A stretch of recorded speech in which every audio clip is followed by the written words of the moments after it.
Morning. We are back at it again, going through our journey through the scripture. Appreciate you guys for journeying with me. So, this text that we're on today is a hard one. Jesus is going to continue to say hard things, and he has said hard things. These hard things are meant to challenge the way that we think, challenge our natural inclinations, challenge uh, our the way that we engage in culture, or the way that we engage as far as like our interactions with others. It's convicting, meaning that it's calling us to a higher standard, or calling us to, like I said, examine our ways and determine if this is something we should really continue to do. We're still in the Sermon on the Mount, and again, the Sermon on the Mount is really counterintuitive. Like, you would not think that the as he started this Sermon on the Mount says, "Blessed are the poor in spirit." You wouldn't think that they were blessed. He says that blessed are those who hunger and thirst, but after righteousness. You know what I'm saying? You wouldn't think that those who mourn, you know what I'm saying, would be blessed and stuff like that. So you wouldn't. Those are kind of jarring things, and it's meant to like make you think, what is he talking about, right?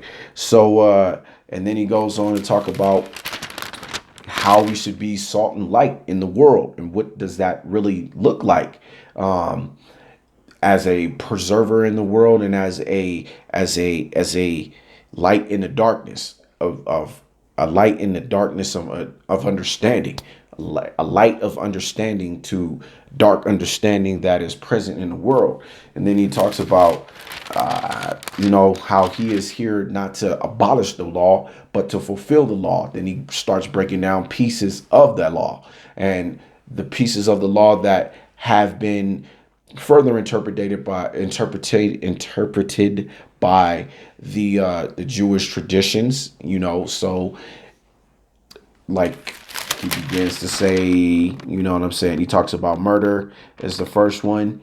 You shall not commit murder, but whoever. But then Jesus expounds on that, talking about if you're angry with somebody, it's just as if you were guilty of murder. If you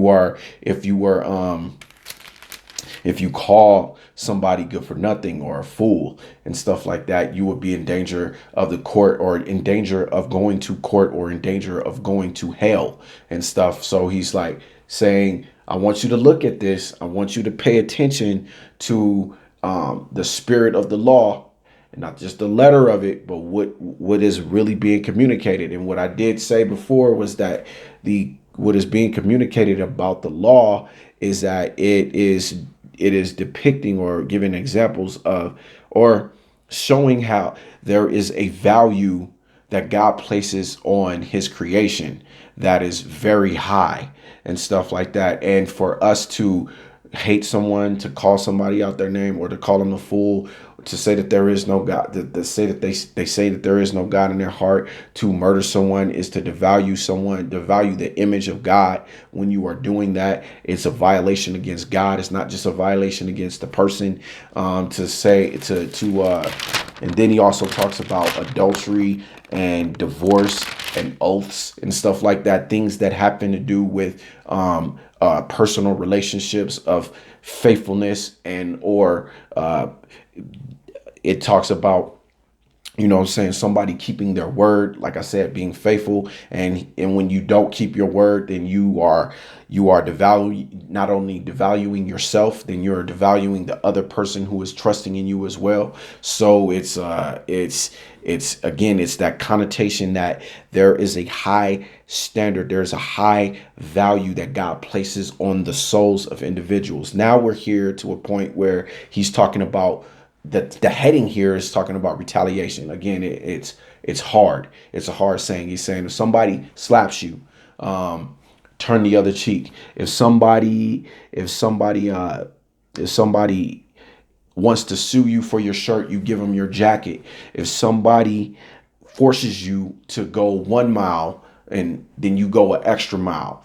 And then if somebody is asking to borrow something from you, don't deny them, give it to them. And so again,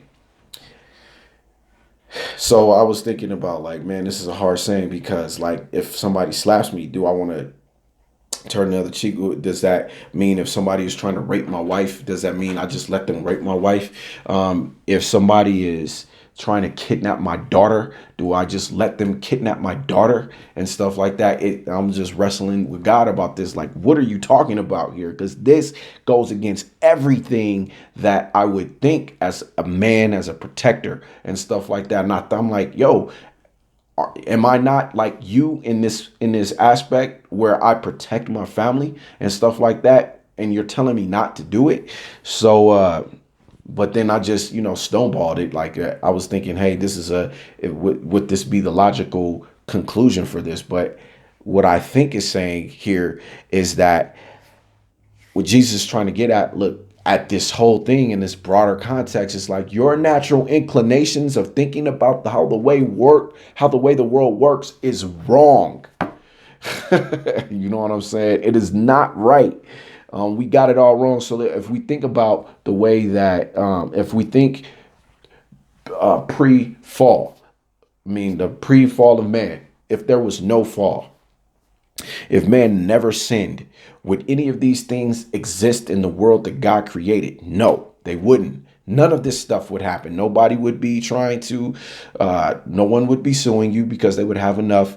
No one would be forcing you to do something that was against your will. Nobody would be doing that. Nobody would be offending your person. Nobody would be unfaithful. Nobody would be, no, none of this stuff that we regularly see in the world that happens right now would be happening. The reason why it happens is because of the fall, and then there are responses that we take in order to combat the stuff that's going on. And what happens is the inclination for us is to kick God out of the picture and say, I am in control. I need to defend this. It's all on me and stuff like that. So I trust in nobody, no one but myself. And so what he's saying here is like, hey, your inclination to do this is wrong. The one thing or the main themes that I see in this text is that, yes, offenses will come, and then offenses will come, but it seems that we are not to offend, not respond in the like manner, and then we are to act counter our inclinations and stuff like that, or our inclination is wrong. The one thing is our natural way of responding to offenses, like I said, is wrong. The natural way that we think of that we should respond to an offense is wrong. You know what I mean? It's and that's the main thing that he is trying, is that I believe he is trying to communicate here, because our natural way of responding to things is to deny God his position and place ourselves in that position. If we look at the life of Jesus, like the one aggressive thing that he did was to cleanse the temple and stuff like that, because they were offended. They made the house of prayer a den of thieves and stuff like that, is what he says. So he's like, he cleanses the temple. And but what does he do when he is going to the cross, when he is offering his back to the whip, when he is being nailed to the cross? He doesn't resist. And when he is brought to court and stuff like that, and brought up on trumped up charges and stuff like that, he doesn't defend himself. He doesn't do it, because the greater thing that he is doing is providing salvation for our souls. And God is the one who is ultimately the judge. God is in the correct view for Jesus. For us, not so much, not so at all. We say you don't even exist. We have to take matters into our own hands. And that is why we have the strife that we have in this world. It's us taking matters into our own hands and going against each other all the time. This has been Apologetics. Sorry if I don't apologize. Obviously, I'm still wrestling with this, and I'm praying that God lead me not into the temptation to defend, because I'm telling you that that would be something that would be hard for me not to do. I'm just trying to say that, or maybe I just got it wrong. I need a better understanding of it, basically, which means We need to continue the journey through scripture to see who this God is. Y'all have a blessed day.